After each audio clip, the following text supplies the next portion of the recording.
Now, to kickstart the conversation, let's start with some basic general understanding of course, our topic for the day. Now, civic responsibility refers to citizens' duty to contribute to the well-being of their society and support democratic structures. It bridges the gap between knowing one's right and taking deliberate actions to ensure those rights are upheld for all. Now, some examples of civic responsibilities but they are not limited to obeying laws, so adhering to laws, ensuring that order and justice, there's order and justice in the society. Voting is also one of the civic responsibilities you would have as a citizen. So you participate in elections, of course, and this also empowers citizens to shape policies and influence leadership. Community service is one of them as well. So volunteering in local initiatives that strengthens community bond and foster development, advocacy, speaking out, right? Speaking against injustice and supporting reforms drives societal growth. All right, so joining me, right, to shed more light on the topic, right, is Victoria Oladipo. She's the Executive Director of Learn Politics. She's joined me via Zoom. All right, thank you, Victoria, for joining me this evening. Thank you very much, and I'm glad to be here. Yes, so civic responsibility. So we want to be intentional this year, and thanks to Enough is Enough, we are ensuring that we leverage our voices, right? This is part of what our own action is like, right? Leveraging our platforms and using our voices to promote things that matter. Right, let's start to put a lot of words behind some of these things that we talk about, So thank you again for joining me. So I'd like to know how, first of all, to kick off this conversation with you, right? How do we even ascertain the consciousness, as Nigerians? Are we really conscious about our civic responsibilities?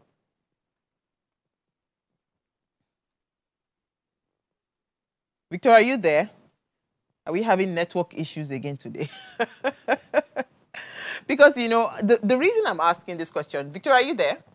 Did we lose her? Okay, she's frozen. Yes, I am. Okay. I lost you for a bit. Okay, yeah. Victoria, I think we have to rebuke every network failure today. All right, so I was just saying that, just to lay a solid foundation to have an idea of where we are in terms of assessment, right? How conscious are we as Nigerians of our civic responsibilities? Are Nigerians truly conscious about, their civic responsibilities?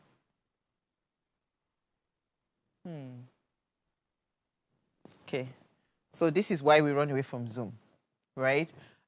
This is why we run away from Zoom. So yeah, the reason I ask that question, right, is because I want to be clear, first of all, if we even know what we are doing. But from my own assessment, right, I would say that to some extent, I think going by what had happened in the last 4 years of Buhari's administration, and of course, the elections that saw the swearing in of the current president, Bola Ahmed Tinubu, I think to some level, right, citizens in Nigeria are a bit conscious of their civic responsibility. Correct me if I'm wrong, because again, we saw a very, very politically active, politically aware, politically engaged, young demography in Nigeria. However, I'm a bit worried because you see, I wish Victoria were here, because if you look at the structure of how politics how it is structured, you would understand that at the point of the polling unit, it is already too late. Because yes, you need to be intentional about selecting the candidates that eventually make it to the ballot paper, right?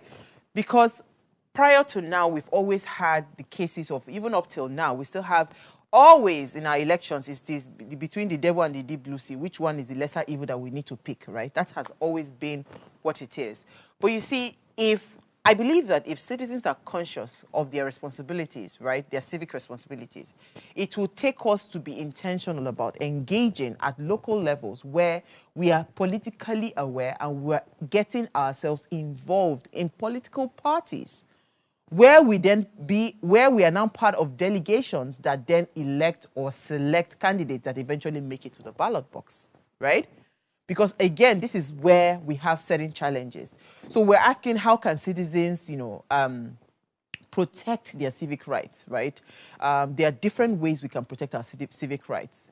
Of course, I would start from participating in political parties so that you can be part of decision makers. Another way to protect your civic rights is by voting. So you can participate in elections, right? One of the most direct ways that can influence, government actions and policies, through the choices that we make at the ballot box. Like I said earlier, before we get to ballot box, let us first of all get to the people that get to the ballot boxes, right? Then we also have, advocacy. Activism. You must engage in advocacy and activism in essential, that is essential in raising awareness about civic rights issues and demanding changes. But I believe that Victoria is back. Victoria, are you there with me now? I am. Okay, see you. This network wants me to talk alone. All right, so I was asking a question about consciousness. Do you think we are conscious as Nigerians, about our civic responsibilities? I think like what we had with the last elections, I think there are a lot of youths that are now very conscious of what politics is in Nigeria. The problem is we are not very well educated about it, and so the consciousness is not translating to something that is very, very tangible. And how would I say it? Since Nigeria's democracy in 1999, the last elections, even though we saw that a lot of youth registered, but we still had like the least amount of voters in the last election. But like you said, in what the role of citizens in protecting their civic rights, one of the most important things that we need to actually look at is civic education and how we can get more youth involved in the political process. Thank you. Interesting, because you see, getting the youth in the political process is where the cocoa is. I was just saying that for me, I feel like a lot of people are conscious right now, yes, because of the build-up of the last 4 years of President Buhari's administration, and then, of course, the elections that saw President Bola Ahmed Tinubu's swearing in. Now, a lot of people became so conscious again because, first of all, there were economic challenges that kind of like triggered, that we can't keep having this kind of government any longer. So a lot of people were active, a lot of young people were active. But you see, you are the, what's it called? You're the CEO for, how do I call you now? For Learn Politics, right? Creative Director, yes. CEO for Learn Politics. Now, pardon I can't, your designation is not coming to my head right now. But here's the catch, right? How conscious are we around our roles as citizens when it comes to the political parties, right? Because I say that by the time we get to ballot boxes, it's already too late. But if we took a step back and we are part of the people that then select these people, right, that eventually makes it to the ballot box, it means that for me, I will select 2 good heads. So whoever makes it at that point, really, it is not a problem. But whenever we are at the ballot box, we are always picking the person with the lesser evil. Let us pick between the devil and the deep blue sea, and all of that. So how do we start to get that, that backtrack where people are now, young people are now seeing themselves as being part of, the system that eventually bring the candidates, to the ballot boxes, papers rather? Yeah, I think I actually do encourage for a lot of youth to join political parties so that they can be part of the process from the beginning. Well, I think there's something we are forgetting, that a lot of the times we get into these political parties and we do not even have like the power to make decisions to elect the good people that we think that we want to elect, right? And so, and I think that is a major problem. But at the same time, we cannot also say because that problem exists, we should not join political parties, because it's so important that while we're in political parties or whatever form of association that we can join, before we get to the ballot boxes, it is important for us to learn the processes in within the political party system. I also think that political parties need to encourage a lot of youths to join them, and not only encouraging them to join them, I think they should also involve them in the process. And this is an admonition against Nigerian youths that when they eventually join the political parties, they do not become corrupted by the system. If they are looking to change the system, you do not become who you want to remove. Absolutely. So you see, there are different ways to protect our civic, what's it called, rights as Nigerians. I know voting is one of them. Advocacy and activism is one of them. Community engagement is another thing. Legal actions, right? And civic education. And I love the fact that you mentioned civic education as part of the foundation, right? So quickly, do you want to touch on the fact that we still do not have, you know, proper civic education when it comes to, because you see, if you go and check the curriculums in our schools, right, some of these things are supposed to be there, embedded from when the child is a baby. So the child starts to understand, and the child is programmed, you understand, to understand their rights as Nigerians. So how do we start to intentionally, you know, engage? Right, we do a lot of activism and advocacy. We do, at least to some extent, we've crossed that that issue around voting. Even though I still have a problem, because even me, I'm a culprit. In fact, I'm a major culprit, because I don't. It's so bad that I don't even know when the local government people are even doing their elections. We only focus on presidential elections and governorship elections. After that, we're not involved in other things, which is a big problem. Do you understand? It's a very big problem.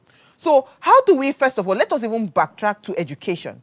How do we intentionally, right, do we start to encourage schools to have civic education clubs where they teach politics at that basic level? Or how do we go about educating the citizens when it comes to civic responsibilities and their rights?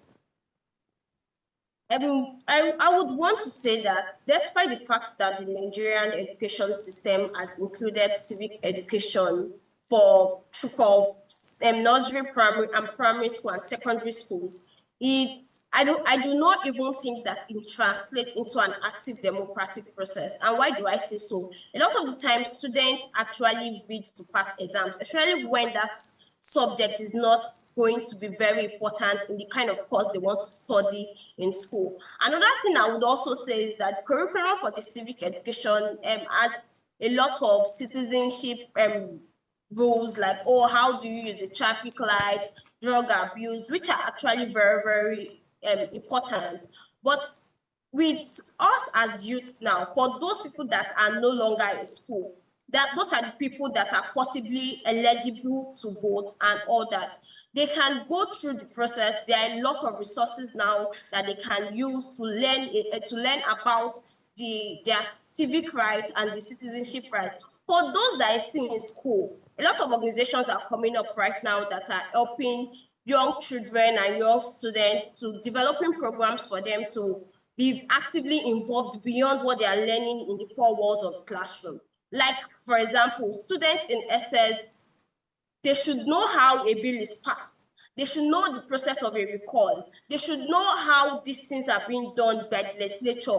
They should know what the election tribunal is about, right? They don't need to be out of school to learn it. They don't need to actually become politicians to learn it. So one of the things that we can do now is to actively engage resources that are available to better our understanding of the political process. Another thing I would also want to say is that we can actually learn from history. It is so important that we some of the things that happened recently, we think, oh, they are just new things. But if we'll be following from history, we know that these are things that have been persistent and consistent in within the Nigerian polity. And if you think about it, you just think, oh, it doesn't concern you. You are waiting till you get to the polls to vote. But to make an informed voter's choice is to actually learn about the choice you want to make. To learn about the choice you want to make. And I like what you said about, you know, but you see, that is a problem that is all of us. I studied physics in school. I never did any practical. So I am learning theory, and I'm not able to apply that theory to my practical life, right? It's the same. So our education system is already flawed, right? So that was why I was asking now, how else can we do this? Because you see, I feel like it's a deliberate thing for us to, for the educational system to remain that way. Because you see, if you teach somebody how to recall, for instance, a sitting senator or something, what do you think will happen when the opportunity comes and that person is falling short? Of course, I would exercise the information, the knowledge that I have about the way I can recall that person. So, I mean, keeping abreast of current affairs, you know, government policies, public affairs is really essential, right? And again, if citizens are informed, they are better prepared to then engage these people. So, information, I think, or ill information or lack of information, I feel has been weaponized in Nigeria. So you and I that are trying so hard to make sure that we're pushing these conversations to the to the forefront and then bringing it at top of mind for people. How else can we do this? I mean, EiE is doing their part. You are doing your part, right? But how else can we do it in a way that it can be... I was really blown away during the 2023 elections because I saw people that were just turning 18 coming to the ballot, and they did not just come to the ballot, to the lines to vote. They stayed. They waited for their votes to be counted and recorded before they left. Do you understand? I mean, if you really want to say in terms of engagement, you would give it to Nigerians. The 2023 elections, I think, has been... I mean, all the elections that I have participated in, 2023 general elections was one of the most engaging in terms of young population. A lot of young people came out, right? So how do we start to keep that tempo and ensure that we are well informed and we start to intentionally gain this knowledge, not because we want to become politicians or want to be in governance or whatever, just because we want to now start to intentionally hold our leaders accountable? How else can we push this narrative? I think for most of it, actually, it depends on the government to actually establish these platforms for citizens to engage in the democratic process. It's also dependent on civic society organizations. If we do not see that the government is working, and that is why we have organizations like EiE, we have organizations like Learn Politics, that are doing the work of educating citizens at the grassroots and helping them to understand this process. Because at the end of the day, when we think about it, if we keep waiting for the government to do many things, we will probably not achieve a lot of the things that we need to do. We need more youth. We need to maintain the tempo of what happened in the last elections. And this is something I actually advocate for. I know that for a lot of youth, we do not feel like our choice was got into power. But at the same time, I think that it was actually a very good thing that we all came out in the last elections. By the next elections, we should be able to get more people, and the same people and the people that actually voted in the last elections, and put them again to vote in the ballot. And why am I saying this? I'm saying this because we saw what happened, like you said, in the last elections. But to maintain this tempo, it will fall on the hands of a lot of civic society organizations who are actually even doing so well in terms of educating. And I know that EiE has done a lot of work establishing the Office of the Citizen in local government areas to help demand accountability. I know some other civic tech and civic education platforms like Civic. I know that Budget also has tools for you to track, and with Tracker to track and hold your leaders accountable. But what is very, very important right now is for us to still have, if we still love Nigeria, as I would say, is that we should still have the mind for us to learn as citizens, engage with organizations that are doing this work already, and still go to the ballot in 2027. Okay, I hear you. Because, I mean, citizens should always continuously hold their leaders accountable. Of course, they need to recognize that it is their duty and is their right, right? And I like the fact that the Office of the Citizens, right, has been set up by EiE. And that is why this conversation is even happening, because we intentionally partnered with EiE just, you know, for free, so that we can intentionally push the message that as the citizen, you have so much power that you're not wielding, right? You can, even if they use Mago enter the office, we can also hold them to ensure that they work, for the offices, whether they were elected or they selected themselves, right? And if we as citizens do not actively engage, right, of course, they would not prioritize public interest, these leaders. But let's go on a very short break, right? When we come back from that break, we'll share more insights as we focus on some of the barriers and, of course, some solutions that we can continue to bring to the fore. Stay with me.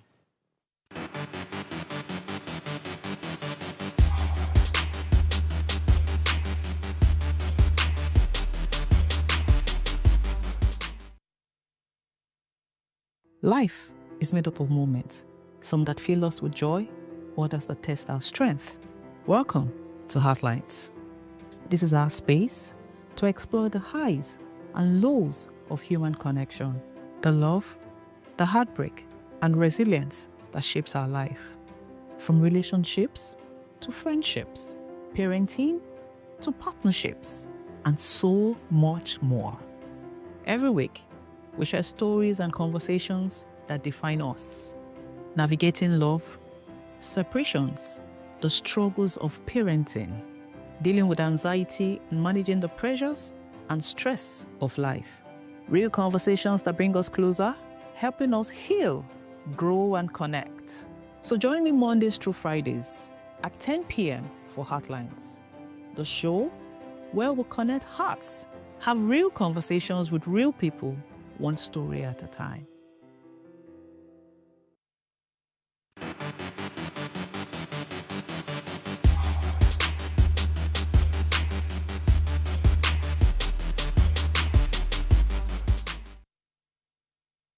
All right, thanks for staying tuned now.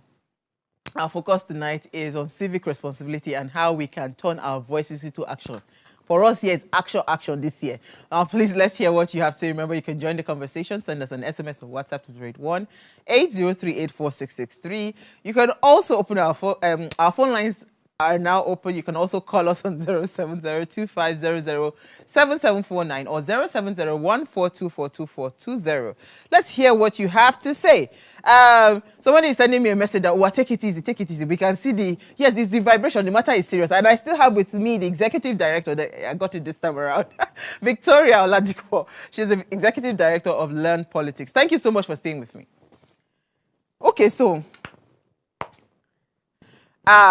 before we went on the break, right, we're talking about citizens, the Office of the Citizens and all of that. I know that in all of these things, when it comes to responsibilities, right, I can break it into three. So there's the role of the citizens, there's the role of the government, and also the role of civil society and civil organizations like yours, Enough is Enough, and all of that, right?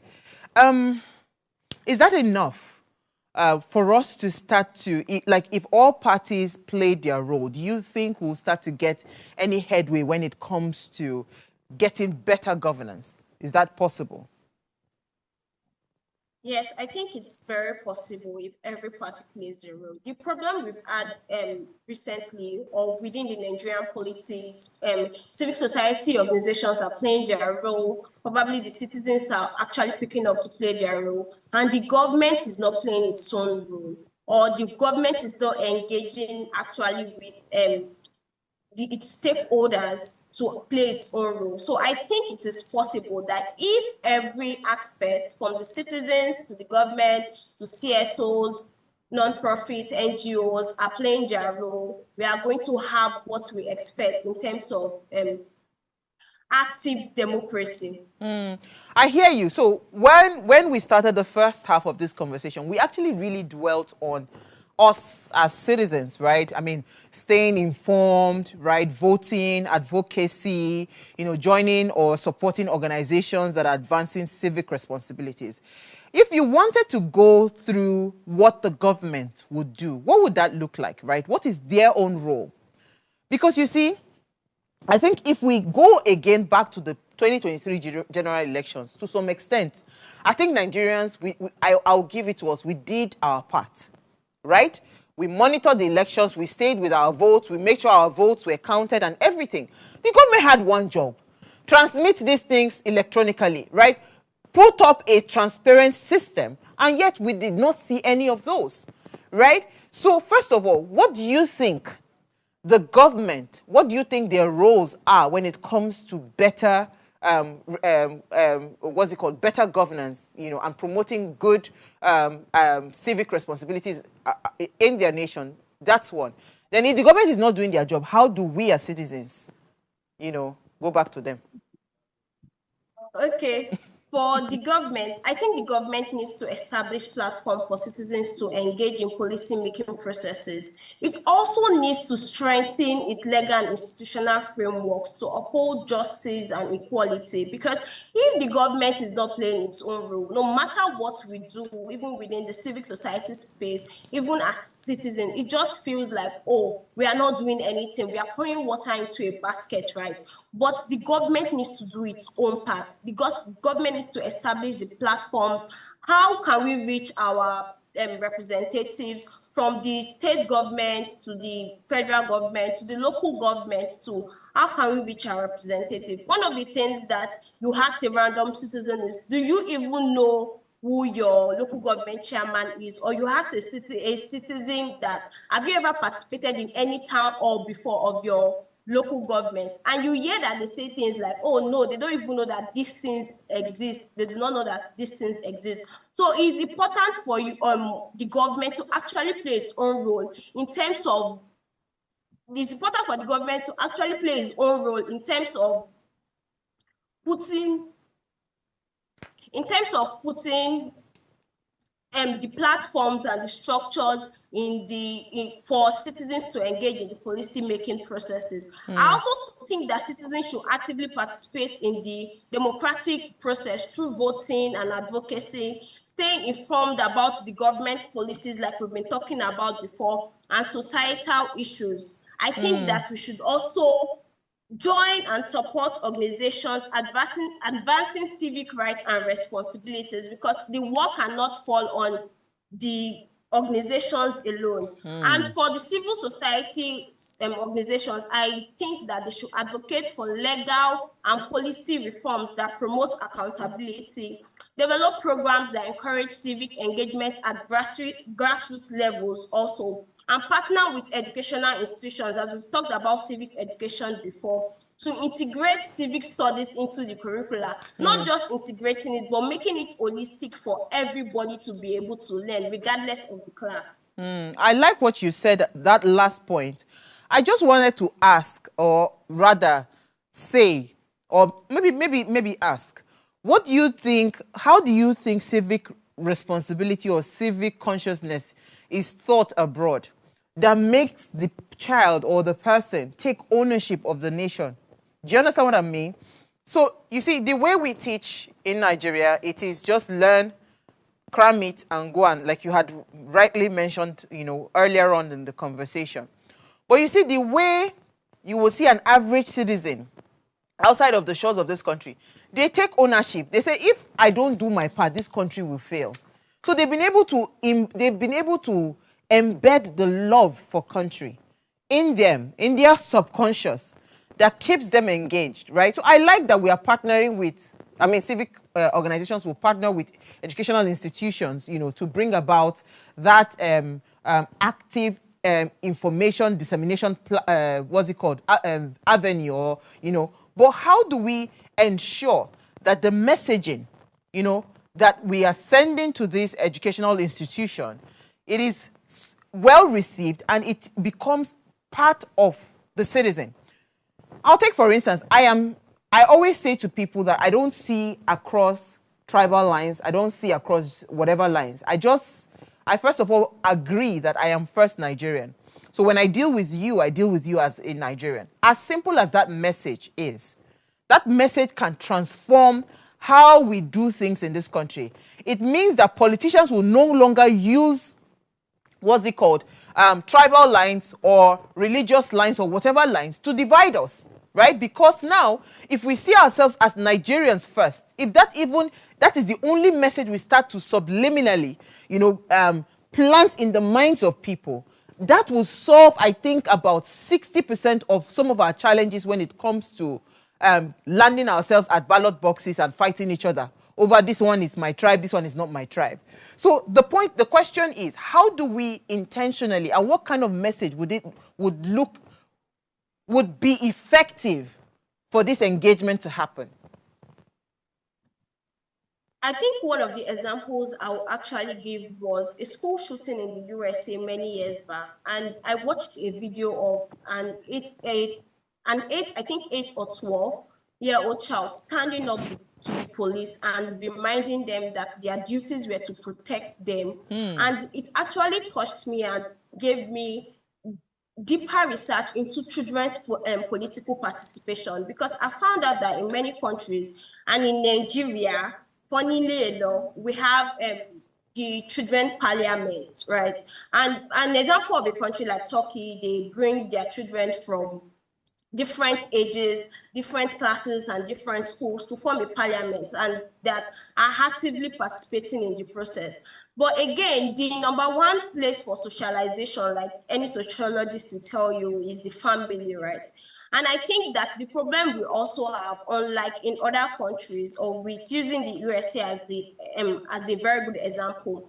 A lot of their families, that's parents, actually vote, they actually engage the political process. But it's different for us in Nigeria, right? We have a lot of people who are very old, that have never even voted before, or they never appear in the ballots. That's because right from when they were very young, they didn't know what was the right thing to do and all. So what I would think is, for us, for the messaging to get to us, that when we become older, when we see young people around us, we start telling them of their rights. We start telling them that they can participate in this process too. Because a lot of the times, I didn't even think that youth had to fight for the Not Too Young to Run bill before they could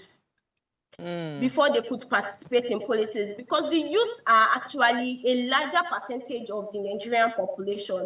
So one of the things I think is that the messaging should just go in line with what the youth can actually listen to and hear right now as they become as they grow older, right? So if we need to use slangs, if we need to use things to pass across this message for people to participate in this in the politics, to participate in elections, we are just going to do what it takes. Absolutely.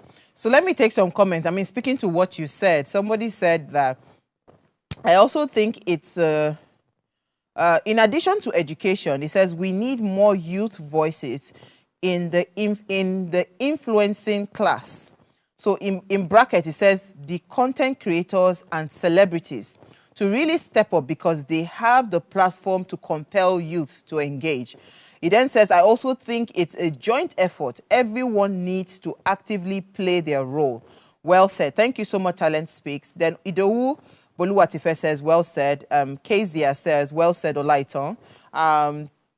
Shika says, well said, Victoria. Well said. He says, wow, Victoria is really dishing out some nuggets. So, Victoria, as we bring this home, right, if you had something to say, me, I would say that I'm doing my part because there's action, right? How do you think, right, the media, how do you think we can become a lot more, supportive when it comes to pushing and the advocacy and this messaging that we're trying to strongly plant in the minds of young people? How do you think the media can continue to support? This is something that I would always fight against: one, sensationalism and misinformation, which is very common within the media space recently. I think one of the things that the media has to do is proper research in trying to pass across this message. And because of the way the Nigerian polity is, we can get carried away sometimes. So it is important that the media is actually carrying out proper research before they put out any news and any kind of platform, because Nigerians are easily riled up, yes, because the kind of government we have, we do not even know what is going on with them, right?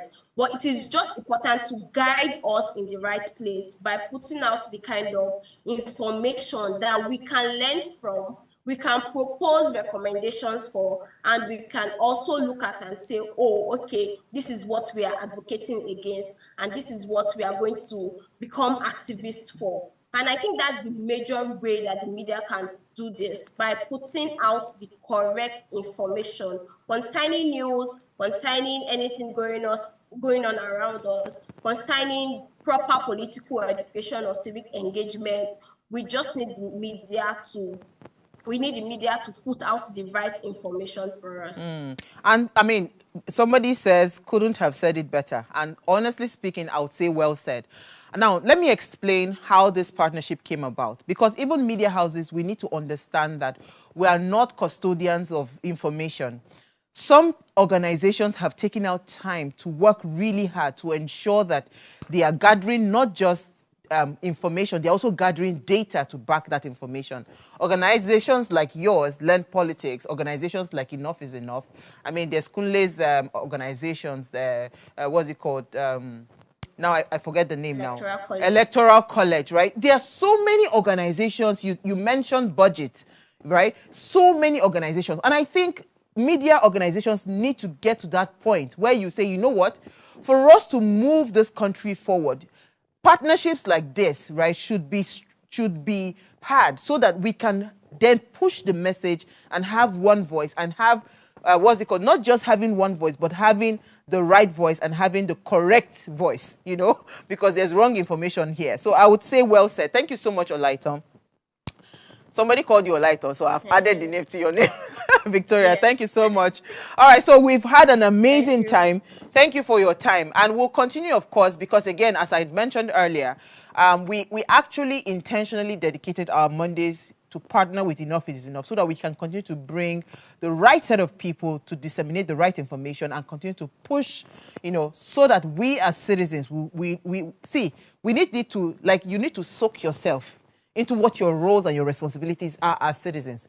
That way, when you understand that role, of course, you will definitely start to intentionally demand for better governance. But do you have one final thing to say? I think my final thing to say is for every Nigerian youth, especially because we would not lie that the onus falls on us to actually learn the truth about Nigerian politics and actively engage, actively support organizations doing this. Watch YouTube, take courses, take classes. Like Learn Politics actually does some courses that you can take to understand Nigeria better. And just do these things. Do your own part, play your role, hold your leaders accountable, follow budgetary allocations. Don't leave it for the expert. I think that you can do these things. You can understand them too. They are not very, very big in terms of, oh, the grammar, you don't even want to hear it.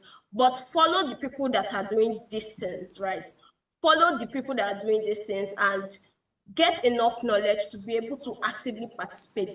Finally, I would like to say, do not rest. When you rest, that's when we keep having bad leaders.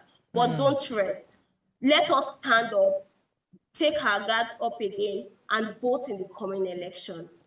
Thank you so much. Because I would say to you that, because of it was a dampener. The results of the last election. So a lot of people, so we will really need to fight that apathy, right? Thank you so much, Victoria.